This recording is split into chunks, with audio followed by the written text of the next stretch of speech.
Vector form of Ohm's law लिखो भाई, vector form of Ohm's law, vector form of Ohm's law. तो Ohm's law का vector form क्या है बेटा, यहाँ पर ध्यान दो। इसको वेक्टर फॉर्म भी बोल देते हैं और इसको हम मैक्रोस्कोपिक फॉर्म भी बोल देते हैं, मैक्रोस्कोपिक फॉर्म। तो मैक्रोस्कोपिक फॉर्म का मतलब क्या है, ये बड़े लेवल की फॉर्म है। बात समझ आ रही है, ये बड़े लेवल की फॉर्म है। बड़े लेवल की फॉर्म कैसे है? अब छोटे लेवल की जो फॉर्म होती है वो क्या होती है, V is equals to I R. जो छोटी फॉर्म होती है वो V is equals to I R, ये ओम्स लॉ होता है। अगर इसी को मुझे बड़े लेवल पर पढ़ना है, मैक्रोस्कोपिक लेवल पर पढ़ना है, तो V को मैं इलेक्ट्रिक फील्ड के टर्म्स में पढ़ूंगा, करंट को करंट डेंसिटी के टर्म्स में पढ़ूंगा, रेजिस्टेंस को रजिस्टिविटी के टर्म्स में पढ़ूंगा। ठीक है भाई, V को पढ़ेंगे हम इलेक्ट्रिक फील्ड के टर्म्स में, I को पढ़ेंगे करंट डेंसिटी के टर्म्स में, और R को हम पढ़ेंगे रजिस्टिविटी के टर्म्स में। क्लियर है, इजी है भाई। नमस्ते बेटा, देखो जरा, तो यहाँ पर ये डेराइव कैसे करेंगे भाई, E is equals to J into में रॉ होता है, ये हम डेराइव कैसे करेंगे, याद तो हम रख सकते हैं ना आराम से। V को इलेक्ट्रिक फील्ड बनाना है, करंट को करंट डेंसिटी, और R को रजिस्टिविटी बनाना है। ठीक है भाई, अब इसे याद कैसे, याद तो हो जाएगा भाई। अब इसकी डेरिवेशन कैसे होगी भाई, ध्यान दो। तो डेरिवेशन करेंगे बेटा, बातें मत करो बेटा, क्या दिक्कत है, क्या है, उसे वहीं रखो और वहीं बैठो। सारा तितर बितर कर देते हो। इधर आगे आ जाओ, वरना तुम इधर आ जाओ। देखो भाई, करंट बराबर, बैठ जाओ ना। देखो भाई, तो I बराबर क्या हो जाएगा भाई, यहाँ पर इसको हम डेराइव कैसे करेंगे। तो डेराइव करना बहुत ही आसान है, ध्यान दो भाई सब बच्चे। हाँ, बंद कर दो पहले, खिड़की दरवाजे बंद कर दो सारे, हमें पता ही नहीं है ना।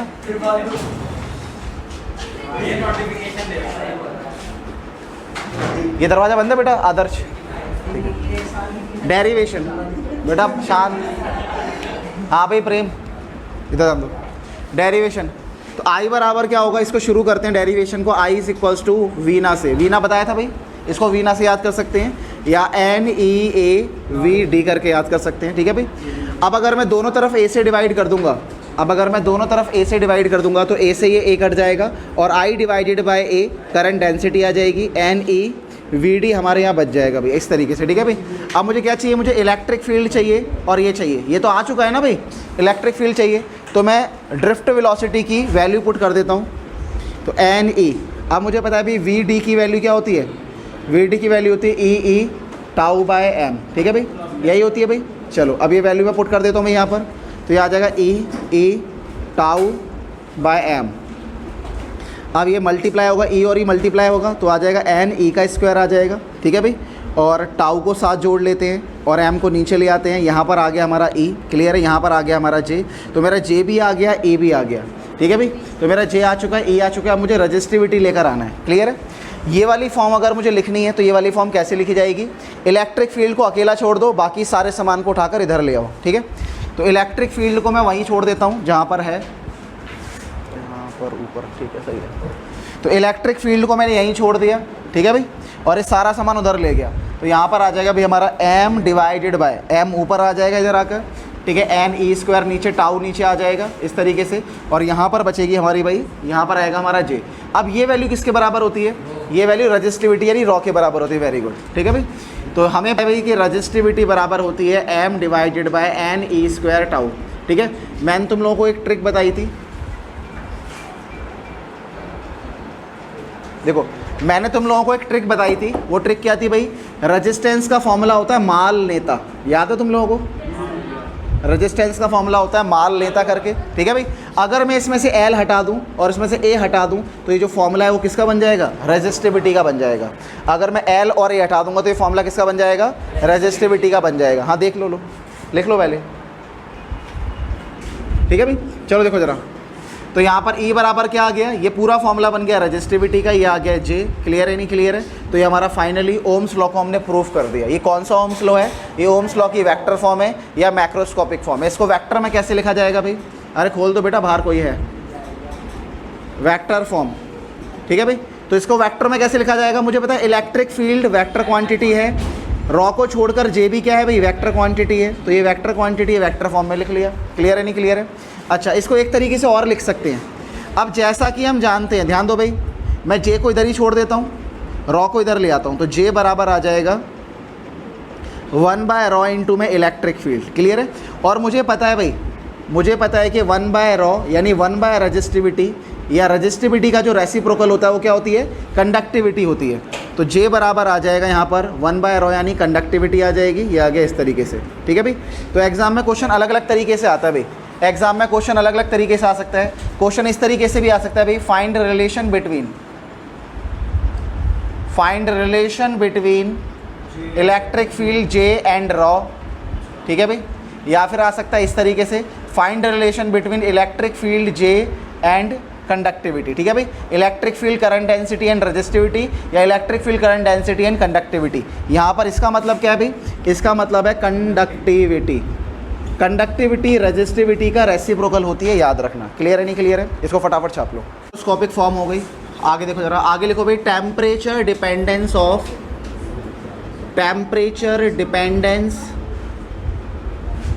Resistance, temperature dependence of resistance या टेम्परेचर डिपेंडेंस ऑफ रेजिस्टिविटी।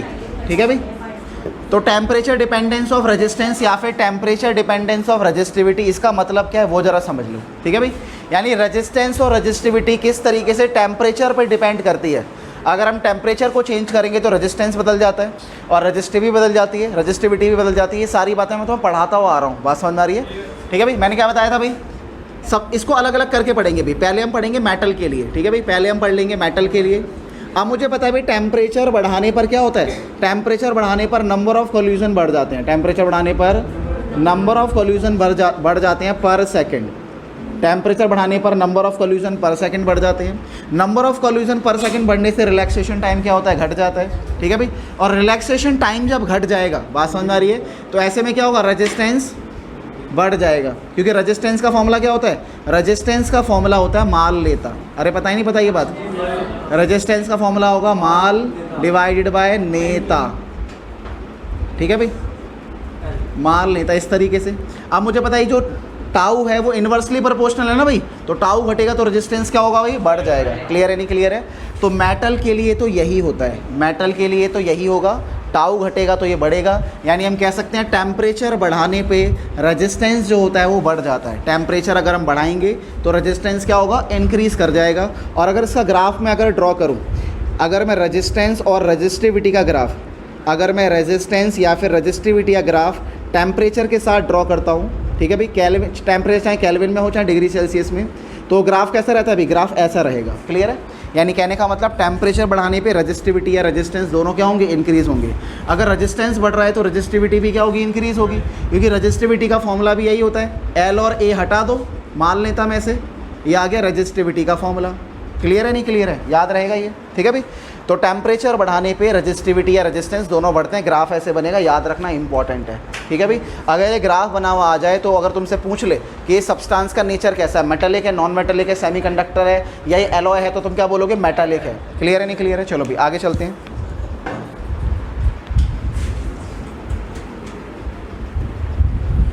देखो जरा, तो ये तो मेटल की बात आ गई। ठीक है? अच्छा, इसमें एक फॉर्मूला भी आता है भाई। ठीक है?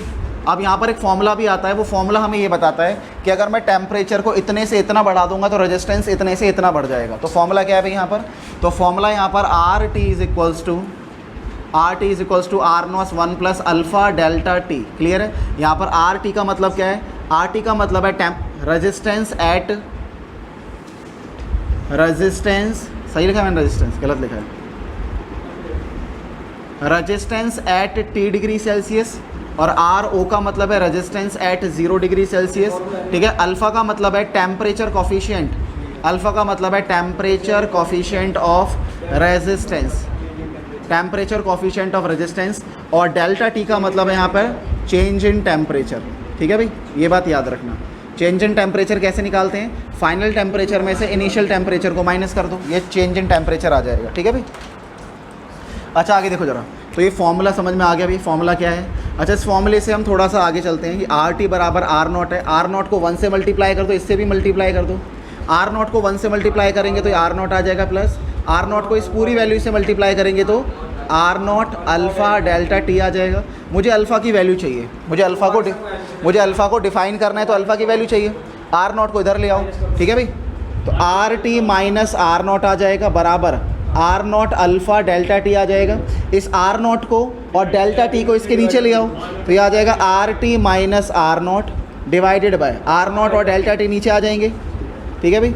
ये बराबर आ गया अल्फ़ा, क्लियर है। तो अल्फ़ा की वैल्यू ये होगी। कभी तुम्हें अल्फ़ा कैलकुलेट करना हो तो कैसे कैलकुलेट करोगे, ऐसे। अच्छा ये है क्या भाई, तो R T minus R naught का मतलब क्या है, 0 डिग्री सेल्सियस पर रेजिस्टेंस इतना था और T डिग्री सेल्सियस पर इतना है। अगर मैंने टेम्परेचर को 0 डिग्री सेल्सियस से T डिग्री सेल्सियस कर दिया तो रेजिस्टेंस कैसे बढ़ेगा, रेजिस्टेंस आर नॉट से आर टी हो जाएगा, क्लियर है। तो R T minus R naught है क्या, R T minus R naught है चेंज इन रेजिस्टेंस। क्या है, चेंज इन रेजिस्टेंस। अगर मैं आर टी में से आर नॉट माइनस करता हूँ तो यह है क्या, चेंज इन रेजिस्टेंस, है ना भाई। अगर मैं टेम्परेचर को 0 से T डिग्री सेल्सियस लेकर जाता हूँ तो रेजिस्टेंस आर नॉट से आर टी हो जाता है। तो R T minus R naught क्या होगा भाई, final resistance minus initial resistance क्या होगा, चेंज इन रेजिस्टेंस। तो इसको हम क्या लिख सकते हैं, इसको हम लिख सकते हैं भाई यहाँ पर अल्फ़ा इज इक्वल्स टू, ऊपर वाले पोर्शन को लिख सकते हैं हम चेंज इन रेजिस्टेंस यानी डेल्टा आर, क्लियर है। नीचे हमारा इनिशियल रेजिस्टेंस, यहाँ पर है चेंज इन टेम्परेचर।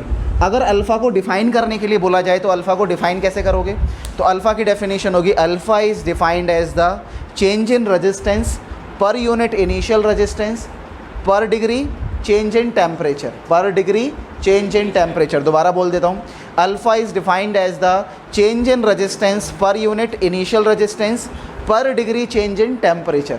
क्लियर है, नहीं क्लियर है, ईजी है, ठीक है। डेफिनेशन में लिख भी दूंगा यहाँ पर, alpha is defined as the change in resistance per unit initial resistance per degree change in temperature, बस सिंपल है, ठीक है भाई। तो अभी हम मेटल की बात कर रहे हैं भाई, अभी हम किसकी बात कर रहे हैं, मेटल की। तो मेटल के अंदर क्या होगा भाई, अब मुझे पता है भाई मेटल के लिए अल्फ़ा की वैल्यू, फिलहाल तो इसको ऐसे लिखेंगे डेल्टा आर डेल्टा टी, और यहाँ पर क्या था भाई, आर नॉट था भाई, इस तरीके से, ठीक है भाई। अब मुझे पता है भाई मेटल के अंदर अगर मैं टेम्परेचर को बढ़ाऊंगा तो रेजिस्टेंस भी क्या होता है, बढ़ जाता है, ये बात तो हमें पता ही है, ठीक है भाई। अगर टेम्परेचर बढ़ाएंगे तो चेंज इन टेम्परेचर कैसा होगा, पॉजिटिव, तो रेजिस्टेंस भी बढ़ जाएगा, तो रेजिस्टेंस बढ़ेगा तो डेल्टा आर भी क्या होगा, पॉजिटिव। रेजिस्टेंस घट जाता तो ये नेगेटिव आता, ठीक है भाई। तो अल्फ़ा क्या आ गया, पॉजिटिव, डेल्टा टी भी क्या आ गया भाई, सॉरी डेल्टा आर भी पॉजिटिव, डेल्टा टी भी पॉजिटिव आ गया, और आर नॉट तो पॉजिटिव रहेगा ही रहेगा हमेशा। तो बताओ अल्फ़ा की वैल्यू भी कैसी आएगी, पॉजिटिव ही आएगी, ठीक है भाई। तो मेटल के लिए अल्फ़ा की वैल्यू हमेशा कैसी आती है, पॉजिटिव आती है। तो ये बात यहाँ पर लिख लेना, फॉर मेटल, मेटल के लिए अल्फ़ा की वैल्यू जो आएगी वो हमेशा पॉजिटिव होगी, ठीक है, नहीं ठीक है। अच्छा एक चीज़ और भाई, जब हम ग्राफ ड्रॉ करते हैं यहाँ पर, तो ग्राफ जो ड्रॉ करते हैं वो आर और टी के बीच में करते हैं, और ग्राफ जो जाता है वो इस तरीके से जाता है। किसी भी पॉइंट पर अगर मुझे स्लोप निकालना हो तो स्लोप कैसे निकाला जाएगा, तो स्लोप निकालने के लिए टेंजेंट ड्रॉ करते हैं, बात समझ आ रही है, और इस टेंजेंट का स्लोप निकालते हैं, बात समझ आ रही है। अगर मुझे इस पॉइंट का स्लोप निकालना है तो मैं क्या करूँगा, यहाँ पे टेंजेंट ड्रॉ करूँगा और उसका स्लोप निकालूंगा, वही इस पॉइंट का स्लोप होगा। स्लोप क्या होगा भाई यहाँ पर, तो जो स्लोप होता है, ध्यान दो भाई, slope of R versus T graph, तो आर वर्सेस टी ग्राफ का जो स्लोप होगा वो क्या होगा भाई, बताओ। वैसे स्लोप का फॉर्मूला होता है D Y by D X या फिर delta Y by delta X, ठीक है भाई। तो delta Y by delta X, तो यहाँ पर वाई पर क्या है, आर, और एक्स पर क्या है, टी। तो यहाँ पर जो स्लोप आएगा वो कितना आ जाएगा भाई, delta R by delta T. समझ में आगे नहीं आ गया, ये हमारा स्लोप निकल कर आ गया बेटा। स्लोप का फॉर्मूला ये होता है delta Y by delta X, change in Y axis divided by change in X axis, ठीक है भाई। तो वाई एक्सिस पर क्या है और एक्स एक्सिस पर क्या है, बस वाई की जगह आर आ जाएगा, एक्स की जगह टी आ जाएगा, वही लिखा है मैंने यहाँ पर, ठीक है।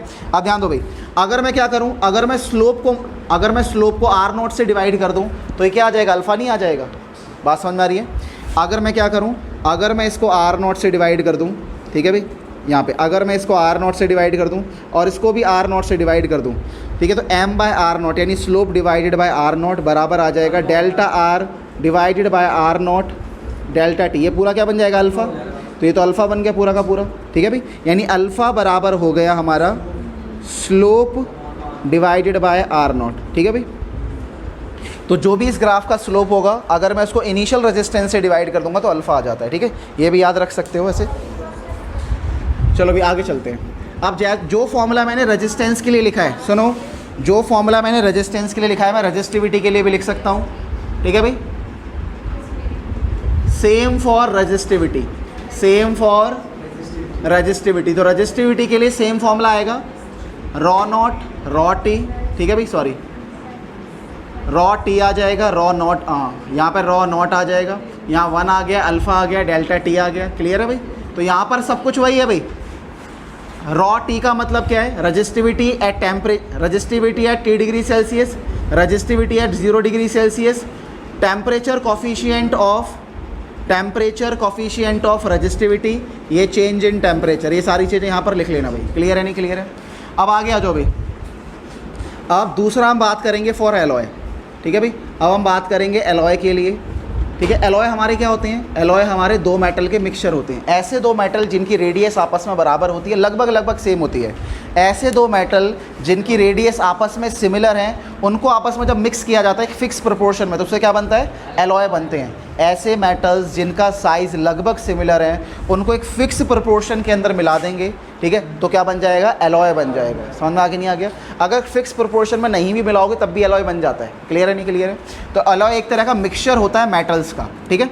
अब इसके अंदर होता क्या भी, क्या इसके अंदर फ्री इलेक्ट्रॉन्स होते हैं? एलॉय के अंदर फ्री इलेक्ट्रॉन्स होते हैं? हाँ भाई, एलॉय के अंदर फ्री इलेक्ट्रॉन्स होते हैं या नहीं होते हैं? एलॉय के अंदर बेटा, एलॉय किससे मिलकर बन रहा है, मेटल से मिलकर बन रहा है, और मेटल से मिलकर बना तो फ्री इलेक्ट्रॉन नहीं होंगे? होंगे, ऑब्वियस सी बात है, बात समझ में आ रही है? तो इसके अंदर भी फ्री इलेक्ट्रॉन्स होते हैं। अच्छा, यहाँ पे अगर हम टेम्परेचर बढ़ाएंगे तो क्या होगा, यहाँ पे भी टेम्परेचर बढ़ाएंगे तो नंबर ऑफ कॉल्यूजन बढ़ जाएंगे, बात समझ में आ रही है? टेम्परेचर बढ़ाने पर नंबर ऑफ कॉल्यूजन बढ़ जाते हैं, और नंबर ऑफ कॉल्यूजन बढ़ने पर क्या होता है, वही सेम है, नंबर ऑफ कॉल्यूजन पर सेकंड इंक्रीज होएगा, सब कुछ सेम रहने वाला है, ठीक है भाई। इसमें से इतना कुछ पढ़ने का फ़ायदा नहीं है। मेन ग्राफ समझ लो, मेन सा ग्राफ समझ लो, ग्राफ कैसा होता है। एलॉय के लिए अगर मैं ग्राफ ड्रॉ करूँगा तो एलॉय का ग्राफ कुछ इस तरीके से जाता है। एलॉय का ग्राफ जो जाएगा वो लगभग ऐसा जाएगा, बात समझ आ रही है? यानी टेम्परेचर अगर मैं इसमें भी इंक्रीज़ करूँगा तो इसका भी रेजिस्टेंस या इसकी भी रजिस्टिविटी इंक्रीज़ होगी। अगर मैं इसका टेम्परेचर बढ़ाता हूँ तो इसका रेजिस्टेंस और रजिस्टिविटी भी क्या होती है, इंक्रीज़ होती है, लेकिन उतनी ज़्यादा इंक्रीज़ नहीं होती जितनी होनी चाहिए, बात समझ में आ रही है? अगर मेटल का रेजिस्टेंस बहुत ज़्यादा बढ़ता है तो एलॉय का रेजिस्टेंस बहुत ज़्यादा नहीं बढ़ेगा, ऑलमोस्ट बहुत कम रहेगा, लगभग ऐसा हल्का हल्का। ग्राफ इसका लगभग ऐसा लीनियर रहता है, मेरी बात समझ आ गई? उसका ग्राफ कैसा था, इसका ग्राफ कर्व्ड था, और इसका ग्राफ लीनियर रहेगा और बहुत कम इंक्रीज़ होगी। हाँ बोलो, कौन सा वाला बताता हूँ। ये 0 से क्यों नहीं स्टार्ट करा, देखो भाई, क्योंकि 0 डिग्री सेल्सियस पर भी इसका रेजिस्टेंस कुछ ना कुछ होगा, लेकिन 0 डिग्री सेल्सियस पर इसका रेजिस्टेंस 0 होता है, ठीक है, इसीलिए। देखो भाई, आप ध्यान दो, अब ऐसा क्यों है भाई, एलॉय का रेजिस्टेंस बहुत ज़्यादा क्यों नहीं बढ़ रहा, ठीक है भाई? इसका तो बहुत ज़्यादा बढ़ना चाहिए था, फिर इसका रेजिस्टेंस ज़्यादा बढ़ना चाहिए था क्योंकि इसके अंदर बहुत सारे मेटल्स हैं, तो इसका रेजिस्टेंस बहुत कम क्यों बढ़ता है, ठीक है भाई? तो इसका क्या कह रहे हो, कौन कौन से नॉन मेटल्स होते हैं बताओ, बताओ कौन कौन सा होता है, कौन कौन से मेटल्स होते हैं? वो इंटरस्टिशियल कंपाउंड्स होते हैं, जो मेटल और नॉन मेटल के मिक्सचर होते हैं वो इंटरस्टिशियल कंपाउंड्स होते हैं, ठीक है। देखो भाई, ध्यान दो बेटा प्लीज़। अब यहाँ पर जो रेजिस्टेंस बढ़ेगा वो हल्का फुल्का बढ़ेगा, क्यों बढ़ेगा वो ज़रा समझो ध्यान से। अब एलॉय के अंदर क्या है भाई, मतलब ऑलमोस्ट सिमिलर साइज़ के मेटल हैं, ठीक है, बट हल्का फुल्का साइज़ में अंतर होता है, कोई छोटा है कोई बड़ा है, कोई छोटा है कोई बड़ा है, बात समझ में आ रही है? मतलब ज़्यादा छोटा बड़ा नहीं होता, हल्का फुल्का छोटा बड़ा होता है। और यहाँ पर अलग अलग मेटल्स है, तो जब इलेक्ट्रॉन जब यहाँ फ्लो करता है उसे टेढ़ा मेढ़ा पाथ मिलता है, बात समझ आ रही है? जब उसे टेढ़ा मेढ़ा पाथ मिलता है तो इसका रेजिस्टेंस ऑलरेडी बहुत ज़्यादा हाई है, तो टेम्परेचर बढ़ाने पर रेजिस्टेंस बहुत ज़्यादा नहीं बढ़ेगा, ठीक है। अगर हम टेम्परेचर बढ़ा भी देंगे तो रेजिस्टेंस जो है वो बहुत ज़्यादा इंक्रीज़ नहीं करेगा, क्योंकि ऑलरेडी इसका रेजिस्टेंस बहुत ज़्यादा हाई होता है। एलॉय का रेजिस्टेंस ऑलरेडी बहुत ज़्यादा हाई है, और हाई क्यों है, क्योंकि इलेक्ट्रॉन को जो पाथ मिलता है वो टेढ़ा मेढ़ा मिलता है, और टेढ़े मेढ़े पाथ के थ्रू जब इसे होकर निकलना पड़ेगा तो ऑब्वियस सी बात है ये ड्रिफ्ट वेलोसिटी कम हो जाएगी। अगर मैं तुम्हें एक सीधी गली दे दूं और तुम्हें निकलने के लिए बोलूं तो बहुत हाई स्पीड में निकलोगे, लेकिन वहीं पर मैं अगर तुम्हें एक टेढ़ी मेढ़ी गली दूँ, जैसे फॉर एग्जाम्पल पहाड़ में तुमने देखा होगा ना, कभी कोई पहाड़ में बहुत तेज बाइक चला सकता है? नहीं चला सकता। बात समझ में? चलाएगा तो क्या होगा, भगवान को प्यारा हो जाएगा वो, बात समझ में आ रही है? हमेशा के लिए वहीं खो जाएगा। तो वहाँ पे ड्रिफ्ट वेलोसिटी क्या रहती है, वहाँ ड्रिफ्ट वेलोसिटी कम ही रहेगी। ड्रिफ्ट वेलोसिटी कम रहेगी तो करंट कम होगा, मतलब रेजिस्टेंस हाई होगा। तो एलॉय का रेजिस्टेंस ऑलरेडी बहुत ज़्यादा हाई होता है, इसलिए टेम्परेचर बढ़ाने पर भी इसका रेजिस्टेंस बहुत ज़्यादा नहीं बढ़ता। क्लियर है नहीं क्लियर है, ये बात याद रखना। इसीलिए इसका ग्राफ जो बनेगा कैसा बनेगा, इस तरीके का बनेगा। एलॉय के एग्जाम्पल देख लो भाई सब बच्चे। एलॉय के एग्जाम्पल में निक्रोम आ जाएगा, नाम याद रखना बस, निक्रोम आ गया, मैग्नेनिन आ गया, ठीक है भाई, मैग्नेनिन आ जाएगा। और इसके अलावा क्या, स्टील नहीं, बता तो दिया, ब्रास आ सकता है, ब्रास आ सकता है, ठीक है, निक्रोम आ जाए। स्टील बोला तो बेटा वो एलॉय नहीं है, वो इंटरस्टिशियल कंपाउंड है। हाँ, डी ब्लॉक में पढ़ेंगे उसके बारे में। निकल आ सकता है, निकल निकल तो बेटा निकल तो एलिमेंट है, आयरन भी एलिमेंट है, वो तो प्योर मेटल है वो निकल तो। निक्रोम आ गया, मैग्नेनिन आ गया, ब्रास आ गया, कॉन्स्टेंटन आ गया, कॉन्स्टेंटन, ठीक है भाई। इन चारों को याद रख लेना, ज़्यादा बस 4 याद रख लो, या ऊपर के 3 याद रख लो, या ऊपर के 2 नीचे के लास्ट, ठीक है भाई। समझ में आ के नहीं आ गया। अब ध्यान दो भाई, अब इस पर क्वेश्चन कैसा आता है। पहली बात तो इसके अल्फ़ा की वैल्यू पूछेगा, इसके अल्फ़ा की वैल्यू कैसी होती है, तो इसके अल्फ़ा की वैल्यू स्मॉल होती है, बात समझ में आ रही है। इसके अल्फ़ा की वैल्यू स्मॉल होगी और रेजिस्टिविटी बहुत ज़्यादा हाई होगी। ये 2 बातें याद रखना, बहुत ही इंपॉर्टेंट है। क्लियर है। अब वो क्वेश्चन किस तरीके से आता है, मिटा दूँ इसे। यूज टू मेक, ठीक है भाई, why alloy use to make standard resistors और पोटेंशियोमीटर वायर, ठीक है भाई। ये जो हमारे एलॉय होते हैं कौन कौन से, निक्रोम, मैग्नेनिन, कॉन्स्टेंटन, इन सब को हम स्टैंडर्ड रजिस्टर बनाने के काम में क्यों लाते हैं, या पोटेंशियोमीटर बनाने के काम में क्यों लाते हैं, ठीक है। जब भी ये क्वेश्चन आ जाए तो तुम्हें 2 चीज़ें याद रखनी है। पहली बात तो इसके अल्फ़ा की वैल्यू क्या होती है भाई, वेरी स्मॉल होती है, स्मॉल लिख सकते हो, ठीक है भाई। तो आंसर में लिखना क्योंकि, बिकॉज, मैं तो शॉर्ट में लिख रहा हूँ, तुम्हें लिखना है because the temperature coefficient of resistivity और resistance is very small for alloy, ठीक है भाई, and due to its high resistivity, बात समझ में आ रही है। और इसकी रजिस्टिविटी क्या होती है, हाई होती है। अच्छा, अल्फ़ा बहुत छोटा है, इसका मतलब क्या है, अल्फ़ा बहुत छोटा है इसका मतलब ये है टेम्परेचर बढ़ाने या घटाने पर रजिस्टेंस की वैल्यू चेंज नहीं होती। जो एलॉयज़ होते हैं, ध्यान दो भाई, अगर हम एलॉयज़ का टेम्परेचर बढ़ा दें या घटा दें, उससे इनके रेजिस्टेंस या रजिस्टिविटी पर कुछ खास फ़र्क नहीं पड़ता, ठीक है भाई। इसलिए इनको स्टैंडर्ड रजिस्टर बनाने के काम में आता है, ठीक है भाई। इसीलिए ये स्टैंडर्ड रजिस्टर बनाने के काम में आते हैं, या रेजिस्टेंस बॉक्स बनाने के काम में आते हैं। तुम लोगों ने देखा होगा तुम्हारी लेबॉर्ट्री के अंदर रेजिस्टेंस बॉक्स होते हैं। उन रेजिस्टेंस बॉक्स के अंदर जो वायर्स होती हैं, ठीक है, वो वायर स्टैंडर्ड रजिस्टर्स होते हैं। क्लियर है। सर्दी हो चाहे गर्मी हो, टेम्परेचर ज़्यादा हो चाहे कम हो, उनका रेजिस्टेंस हमेशा सेम रहता है। ऐसा क्यों है, क्योंकि वो एलॉय के बने होते हैं। एलॉय टेम्परेचर पे डिपेंड नहीं करता, एलॉय का जो रेजिस्टेंस होता है वो टेम्परेचर पे डिपेंड नहीं करता, क्योंकि इसके अल्फ़ा की वैल्यू बहुत कम है। अगर अल्फ़ा की वैल्यू बहुत छोटी होगी, इसका मतलब क्या है, डेल्टा आर बाय, ये सब समझ में आ रही मेरी बात। अगर इसकी वैल्यू बहुत छोटी है, इसका मतलब अगर मैं टेम्परेचर को जितना मर्जी चेंज कर दूँ, इसकी वैल्यू में कुछ खास फ़र्क नहीं पड़ेगा, ठीक है भाई। चलो भाई आगे चलते हैं, ये समझ में आ गया। अब हम बात करेंगे थर्ड सेमीकंडक्टर के बारे में। अब हम बात करेंगे फॉर सेमीकंडक्टर। अब सेमीकंडक्टर क्या होते हैं बेटा, यहाँ भी ध्यान दो। सेमीकंडक्टर क्या होते हैं, सेमीकंडक्टर वो होते हैं जिनकी कंडक्टिविटी मेटल और नॉन मेटल के बीच में आती है, यानी वो बहुत ज़्यादा कंडक्टिंग भी नहीं होते और पूरी तरह से इंसुलेटिंग भी नहीं होते, ठीक है भाई। इनकी कंडक्टिविटी मॉडरेट होती है। एग्जाम्पल है, मैंने किसको ले लिया, सिलिकन को ले लिया। सिलिकन एक तरह का सेमीकंडक्टर है, सिलिकन एक तरह का सेमीकंडक्टर है, ठीक है। इसकी वैलेंस शेल में 4 इलेक्ट्रॉन होते हैं, ठीक है भाई, इस तरीके से। और 4 इलेक्ट्रॉन का यूज़ करके क्या करता है, अपने आसपास के 4 सिलिकन के साथ बॉन्ड बना लेता है, ठीक है भाई। तो एक सिलिकन की वैलेंस शेल में 4 इलेक्ट्रॉन है और उनका यूज़ करके ये अपने आसपास के 4 सिलिकन के साथ जुड़ जाता है। क्लियर नहीं, के लिए जैसे मैं ये जोड़ रहा हूँ, ठीक है भाई। तो इस तरीके से जुड़ा रहेगा। क्लियर है, ये हमारा सिलिकन हो गया। ये सिलिकन समझ में आ गया। अब तुम्हें सिलिकन में कोई फ्री इलेक्ट्रॉन नज़र आ रहा है, नहीं नज़र आ रहा है। सारे इलेक्ट्रॉन तो बॉन्ड बना रहे हैं, फ्री इलेक्ट्रॉन तो है ही नहीं। अरे मेरी बात समझ में आ गई नहीं आ गई। सिलिकन में कोई फ्री इलेक्ट्रॉन नहीं होता, ठीक है।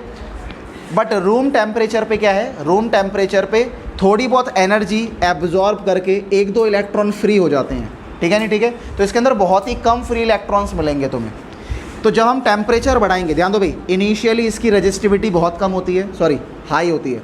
इनिशियली इसकी रजिस्टिविटी बहुत ज़्यादा हाई है, इसका रेजिस्टेंस बहुत ज़्यादा हाई है क्योंकि फ्री इलेक्ट्रॉन्स तो है ही नहीं, तो ये इलेक्ट्रिसिटी कंडक्ट करेगा नहीं, इसलिए इसका रेजिस्टेंस बहुत ज़्यादा हाई होगा, करंट फ्लो ही नहीं करेगा जल्दी से, ठीक है।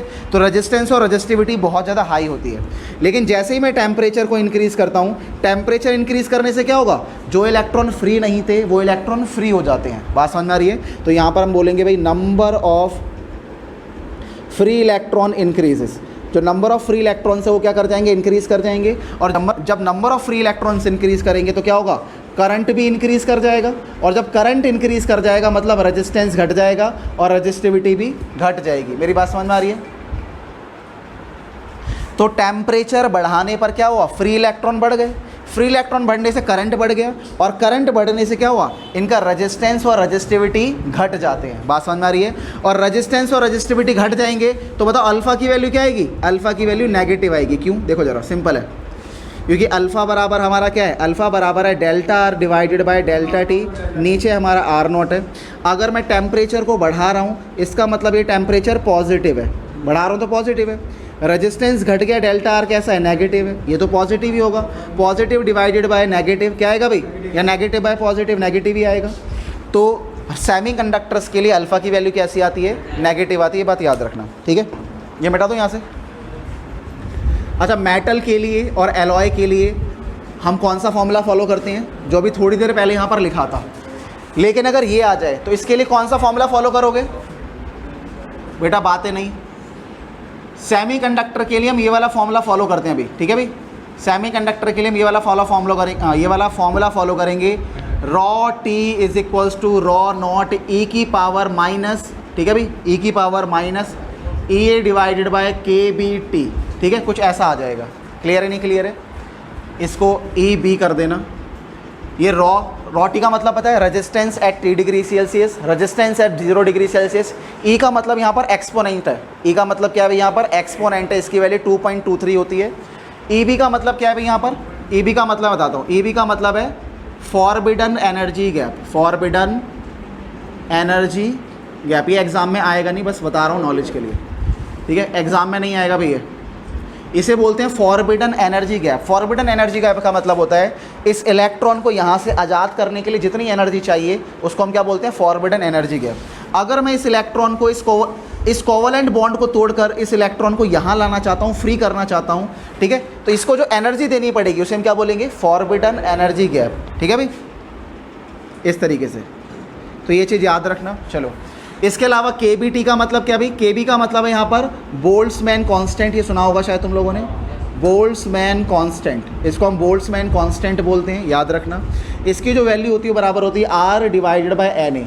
आर का मतलब क्या है भाई, गैस कांस्टेंट 8.314, और एन ए का मतलब है 6.022 इंटू 10⁻23। क्लियर है, नहीं क्लियर है, ये बोल्ट्जमैन कांस्टेंट होता है। और टी का मतलब तुम्हें समझ में आ ही गया होगा, टेम्परेचर है। क्लियर है। तो सेमी कंडक्टर के लिए हम ये वाला फॉर्मूला यूज़ करते हैं, और ये वाला फॉर्मूला ये इंडिकेट करता है कि जो रजिस्टिविटी है ना, सेमी कंडक्टर की रजिस्टिविटी डिक्रीज़ करती है।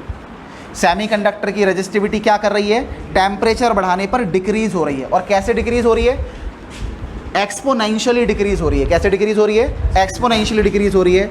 एक्सपोनेंशियली डिक्रीज़ होने का मतलब होता है ऐसे डिक्रीज़ हो रही है। क्लियर है, नहीं क्लियर है। तो ये जो ग्राफ बनेगा वो रजिस्टिविटी और टेम्परेचर के बीच में बनेगा, ठीक है, और यहाँ डिक्रीज़ होगा, ये बात याद रखना। क्लियर है, 3 ग्राफ समझ में आ गए तुम लोगों को। क्लियर है, इसको फटाफट छापो जल्दी से। अगर मान लो मैं समराइज़ करूँ, अगर अल्फ़ा को समराइज़ करता हूँ तो ध्यान देना चाहिए। तो अल्फ़ा को हमने किसके लिए पढ़ा, मेटल के लिए पढ़ा, ठीक है भाई। उसके अलावा हमने किसके लिए पढ़ा भाई, मेटल के बाद हमने एलॉय के लिए पढ़ा, और उसके बाद सेमी कंडक्टर के लिए पढ़ा, ठीक है भाई। अच्छा, इसके लिए वैल्यू कैसी होती है, इसके लिए वैल्यू लार्ज ही होती है। बात समझ में आ रही है, इतनी छोटी नहीं होती, लार्ज होती है। ध्यान दो भाई, लार्ज होती है, पॉजिटिव होती है। बात समझ में आ रही है, इसके लिए वैल्यू लार्ज है और पॉजिटिव है। इसका मतलब टेम्परेचर बढ़ाने पे रेजिस्टेंस बढ़ जाएगा या रेजिस्टिविटी बढ़ जाएगी, इसका मतलब ये है, ठीक है भाई। और इसका जो ग्राफ ड्रॉ करते हैं हम, वो ग्राफ कैसा ड्रॉ होता है भाई, इसका ग्राफ इस तरीके का ड्रॉ होता है, रेजिस्टेंस या फिर रेजिस्टिविटी के बीच का, ठीक है भाई। इसके अलावा अगर हम एलॉय की बात करेंगे तो एलॉय अल्फ़ा का कैसा होता है भाई, काफ़ी स्मॉल होता है, बोलेंगे वेरी स्मॉल, ठीक है भाई, बहुत ही ज़्यादा छोटा होता है, ठीक है भाई। होता पॉजिटिव है लेकिन छोटा होता है, ठीक है भाई। मतलब टेम्परेचर बढ़ाने पे रेजिस्टेंस और रेजिस्टिविटी या तो इंक्रीज़ करेगा, या फिर हम कह सकते हैं ये कांस्टेंट रहेंगे। क्या रहेंगे, कांस्टेंट रहेंगे क्योंकि वैल्यू बहुत छोटी है, ठीक है भाई। और इनका जो ग्राफ ड्रॉ होता है वो लीनियर होता है। इनका ग्राफ कैसा होता है भाई? लीनियर होगा, बढ़ता हुआ दिखाई देगा लेकिन बहुत कम बढ़ता हुआ या बहुत कम बढ़ता हुआ दिखाई देगा। और लास्ट वाला क्या भी हमारा सेमीकंडक्टर। सेमीकंडक्टर में अल्फ़ा की वैल्यू कैसी होती है भाई? अल्फ़ा की वैल्यू स्मॉल ही होती है, ठीक है भाई, और नेगेटिव होती है। बात समझ में आ रही है? इसका मतलब टेम्परेचर बढ़ाने पे रेजिस्टेंस या रेजिस्टिविटी डिक्रीज कर जाएंगे, ठीक है भाई। और यहाँ पर जो ग्राफ ड्रॉ होगा वो कैसा होगा भाई? एक्सपोनेंशियली डिक्रीज करेगा ये, ठीक है भाई। तो ये बात याद रखना। ये समराइज़ कर दिया मैंने सारा का सारा। अब थोड़े बहुत न्यूमेरिकल्स देखेंगे इसके ऊपर, ये मिटा रहा हूँ। At what temperature would the resistance of a copper conductor at what temperature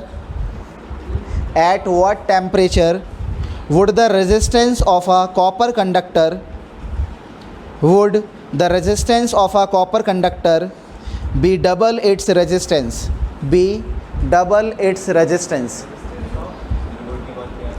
At what temperature would the resistance of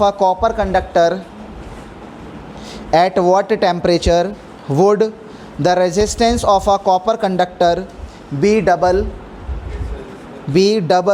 its resistance at 0 degree Celsius? Be double its resistance at 0 degree Celsius. Question mark आगे लिखो, question mark डाल के आगे लिखो भाई, question mark डाल के आगे। बेटा इतना धीरे धीरे बोल रहा हूँ फिर भी। At what temperature would the resistance of a copper conductor be double its resistance at 0 degree Celsius? अगले भाई अगला पॉइंट लिखो जरा, इसी का अगला पॉइंट है वो लिखो। Does this temperature hold for all copper conductors? Hold for all copper conductors regardless of shape and size. Regardless of shape and size. Regardless of shape and size. ध्यान दो भाई।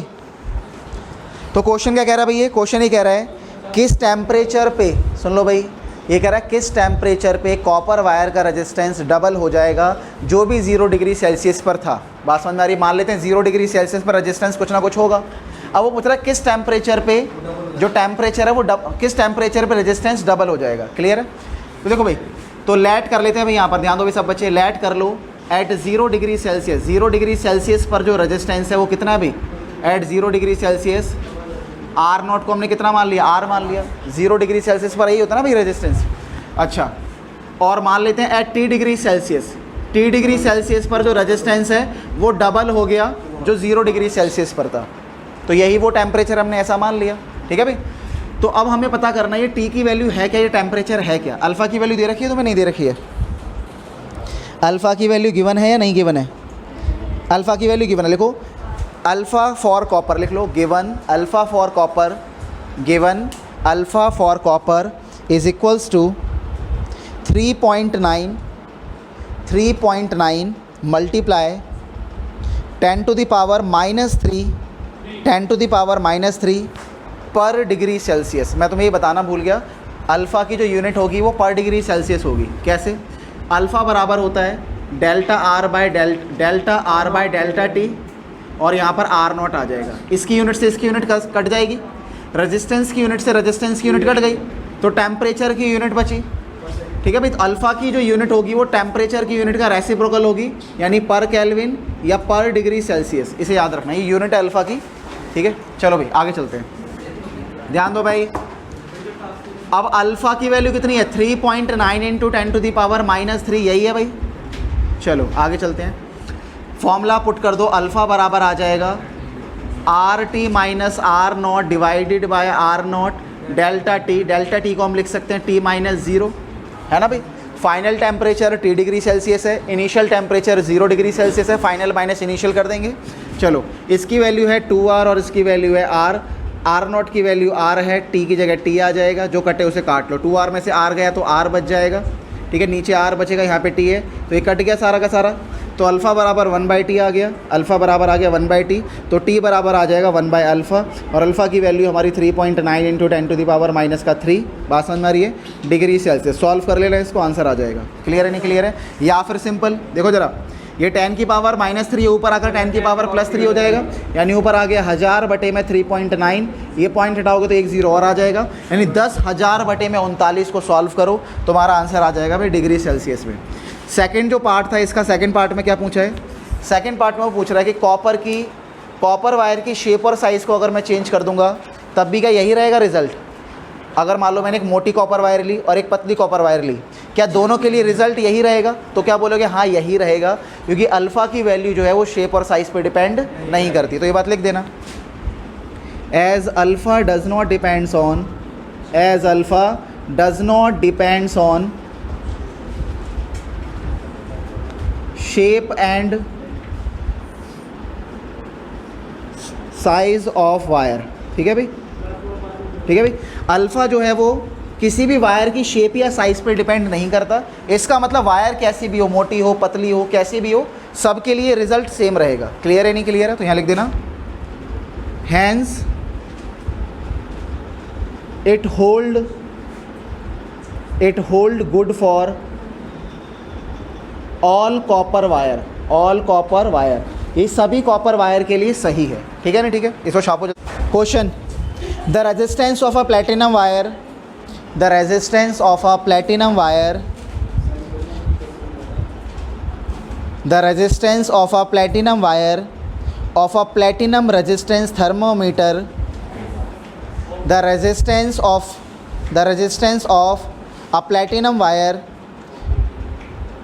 of a platinum resistance thermometer, of a platinum resistance thermometer at the ice point, at the ice point is 5 ohm, 5 ohm, and thermometer at the ice point, thermometer at the ice point is 5 ohm, and at steam point, and at steam point is 5.39 ohm, and at steam point,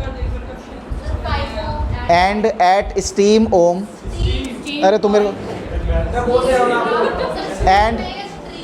and at steam point, हाँ steam मतलब वही भाप, and at steam point is 5.39 ohm, full stop। आगे लिखो, when the thermometer is inserted, when the thermometer is inserted in a hot bath, when the thermometer is inserted in the hot bath,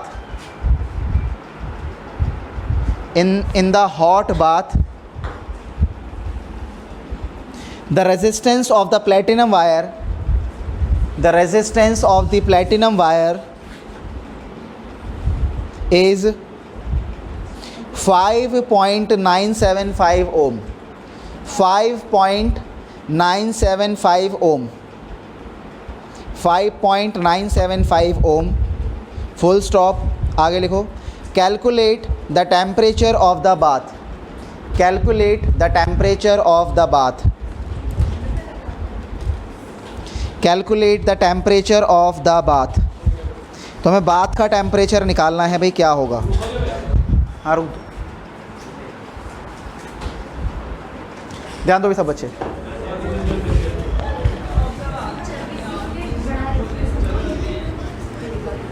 बेटा question देखो, और कल बेटा जिसका assignment नहीं हो रखा होगा ना, असाइनमेंट दिया था ना मैंने सॉल्यूशन चैप्टर का कॉलिगेटिव प्रॉपर्टी वाला असाइनमेंट दिया था तुम लोगों को। जिस बच्चे का कंप्लीट नहीं मिला कल, वो डंडे खाने के लिए तैयार रहना, ठीक है? Colligative property went of factor वाला अभी कराए नहीं ना, मैंने क्वेश्चन नहीं कराए। कॉलिगेटिव प्रॉपर्टी वाला असाइनमेंट कल चेक होगा, जो नहीं करके लाएगा वो डंडे खाने के लिए तैयार रहे, ठीक है? हाँ, कॉलिगेटिव प्रॉपर्टी सुनो, जिन्हें कर को नहीं पिटेगा, कुरकुरे दिए तो दिए, खा लीजिए कुरकुरे, खा लिए, निकाल दिए, सब हो गया इसका, छोड़ो। अच्छा आप ध्यान दो भाई, यहाँ पर इसने बोला एट आइस पॉइंट, बेटा सुन लो भाई, एट आइस पॉइंट मतलब 0 डिग्री सेल्सियस। तो आइस बेटा बोला तो, क्वेश्चन नहीं पढ़ा, क्वेश्चन में बोला तो है। आइस पॉइंट क्या होता है? 0 डिग्री सेल्सियस। हाँ ये गिवन है। अच्छा देखो भाई, आइस पॉइंट यानी 0 डिग्री सेल्सियस। तो 0 डिग्री सेल्सियस पर जो रेजिस्टेंस है वो 5 ओम है, बताया हुआ है। उसके बाद at steam point, steam point मतलब स्टीम पॉइंट का मतलब एक तरीके से बॉइलिंग पॉइंट हो गया, ये है 100 डिग्री सेल्सियस। इस पर जो रेजिस्टेंस है वो कितना है भाई? 5.39। ठीक है भाई, इतने ओम है। अभी कह रहा है भाई, अगर इसको मैं एक बात में इंसर्ट करता हूँ, और भी कुछ दे रखा है ना शायद, और दे रखा है भाई, when the thermometer is inserted in a hot bath the resistance of the platinum wire is 5.975 ohm। ये कह रहा है भाई, अगर इसको मैं, अब वो हॉट बाथ जो है उसका टेम्परेचर मुझे नहीं पता, जो हॉट बाथ है या गर्म पानी है, उस गर्म पानी के अंदर जब इस थर्मोमीटर को डाला जाता है तो उसका रेजिस्टेंस क्या नज़र आता है? 5.975। मुझे बताना उसका टेम्परेचर क्या है, हॉट बाथ का या गर्म पानी का। ठीक है भाई, तो एट T डिग्री सेल्सियस मान लेते हैं भाई कि उसका टेम्परेचर क्या है? T डिग्री सेल्सियस है। ठीक है भाई, तो लेट कर लो भाई चाहे तो, let temperature of hot bath, ठीक है भाई, कितना है? हमने T डिग्री सेल्सियस मान लिया। और एट T डिग्री सेल्सियस पर जो रेजिस्टेंस है वो 5.975 है, या ना?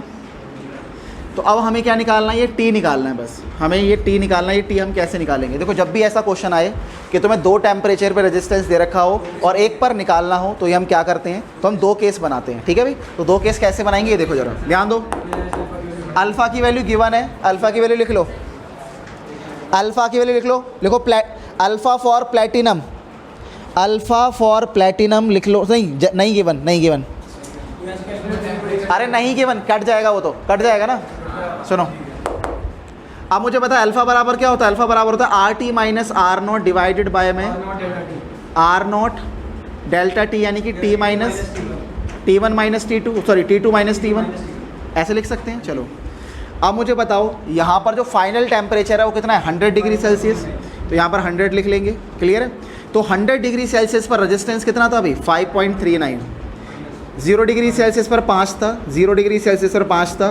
फाइनल टेम्परेचर 100 था, इनिशियल 0 था। ठीक है भाई, अल्फ़ा की वैल्यू मुझे नहीं पता, तो अल्फ़ा की जगह अल्फ़ा लिख लिया। अब दूसरी इक्वेशन यहाँ बना लो, ये है तो दोनों प्लेटिनम वायर ही ना, तो अल्फ़ा की वैल्यू सेम रहेगी यहाँ पर। तो यहाँ पर टेम्परेचर, फाइनल टेम्परेचर T है, इनिशियल 0 ही लेकर चलना है हमेशा इनिशियल 0 ही लेकर चलना। ठीक है भाई, उसके बाद यहाँ पर R0 आ जाएगा, यहाँ पर क्या आएगा भाई? यहाँ final temperature minus initial temperature T2 minus T1 कर लेना। RT कितना है? फाइनल टेम्परेचर यही है, इनिशियल 0 है, फाइनल टेम्परेचर T है, इनिशियल कितना है भाई? 0। समझ में आ गया नहीं आ गया? इसको ऐसे लिख लेंगे। तो RT की वैल्यू हमें पता है इतनी है 5.975, R0 की वैल्यू 5 है, R0 की वैल्यू 5 है, T माइनस 0 नहीं पता, T लिख लेंगे, अल्फ़ा आ जाएगा।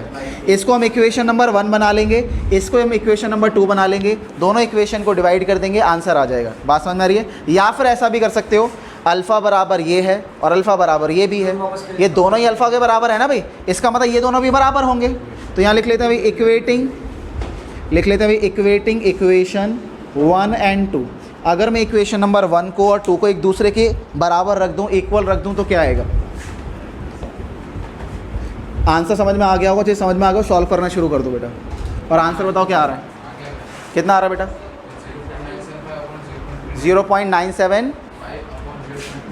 बेटा ये कोई आंसर थोड़े ना, तुम कह रहे सॉल्व नहीं हो रहा, कैसे करना है? डिवाइड करके सॉल्व करना, और कैसे करना? डिवाइड कर लो, और क्या है? इजी तो मुझे लगा भाई इसने कैलकुलेट कर लिया। ठीक है भाई, अब कर लो बस, और क्या है? दोनों को इक्वल कर दो। 5.39 में से 5 जाएगा तो कितना बचेगा? ऊपर बचेगा 0.39 डिवाइडेड बाय 5 आ गया, नीचे आ गया 100। ठीक है भाई, चलो 500 कर देंगे। यहाँ पर आ गया 0.975, है ना? 0.975 यहाँ आ जाएगा, यहाँ पर 5 आ जाएगा, यहाँ पे T आ जाएगा, 5 से 5 को काट दो, क्लियर है भाई? और ये पॉइंट हटाओ, यहाँ से पॉइंट हटाओ। अगर यहाँ से पॉइंट हटाएंगे तो 10 की पावर -2 आएगा, यहाँ से हटाएंगे 10 की पावर -3 आएगा, -3 से -2 काट दो तो -1 बच जाएगा।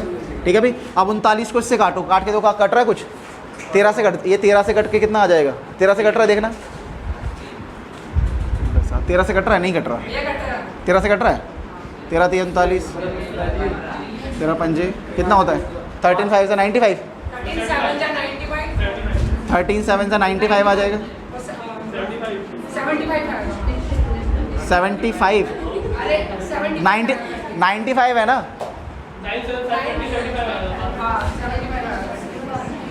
75 आ गया। चलो ठीक है, कट तो गया, 3 से कट रहा है, ये कट जाएगा 2 5 आ गया। लो हो ही गए तो इजीली हो गया। टी को इधर ले आओ, टी को इधर ले आते हैं, 100 को इधर ले जाते हैं, है ना भाई। टी को इधर ले आओ, 100 को इधर ले जाओ, इनटू में 10 की पावर -1 है और 25 भी है। ये 10 की पावर -1 से हट जाएगा ये, तो कितना 250 आ गया, 250 डिग्री सेल्सियस आंसर आ गया। लो तुम कहते सॉल्व नहीं हो रहा, लिखो भाई carbon code, sorry carbon code से पहले ओम्स लॉ लिखो बेटा, बातें मत करो प्लीज। लिखो भाई limitations of Ohm's law, Ohm's law की limitation, non ohmic conductor, non ohmic conductor, ध्यान दो बेटा, और नीचे लिख लेना homework, limitation of Ohm's law और नॉन ओमिक कंडक्टर, ये होमवर्क है, ठीक है भाई। ये थ्योरेटिकल पोर्शन है, पढ़ लेना, बुक से पढ़ लेना, कहीं से पढ़ लेना, नहीं समझ में आएगा तो मेरे से पूछ लेना, अगली क्लास में मैं समझा दूंगा, ठीक है।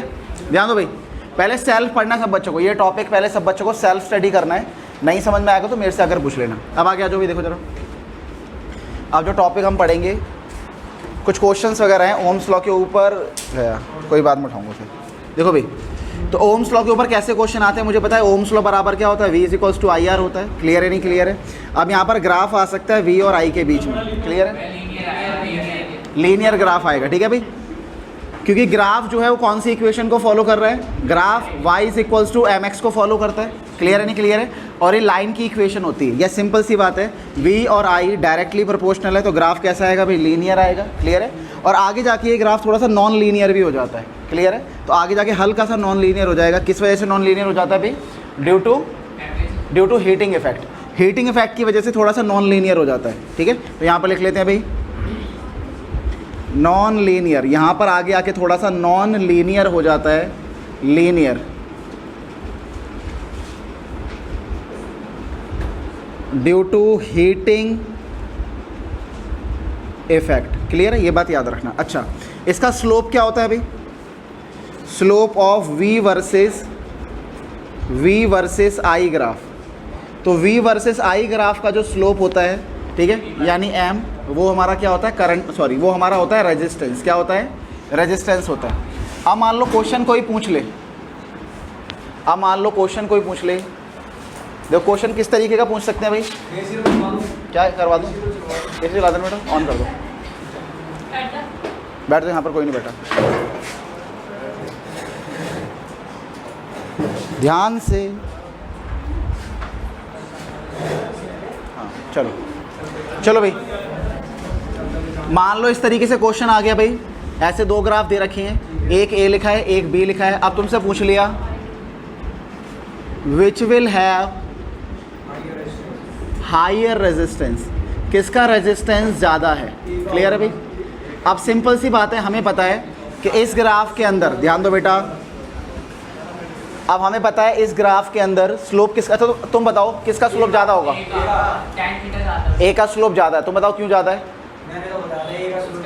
2 मिनट जाओ, क्यों ज़्यादा है?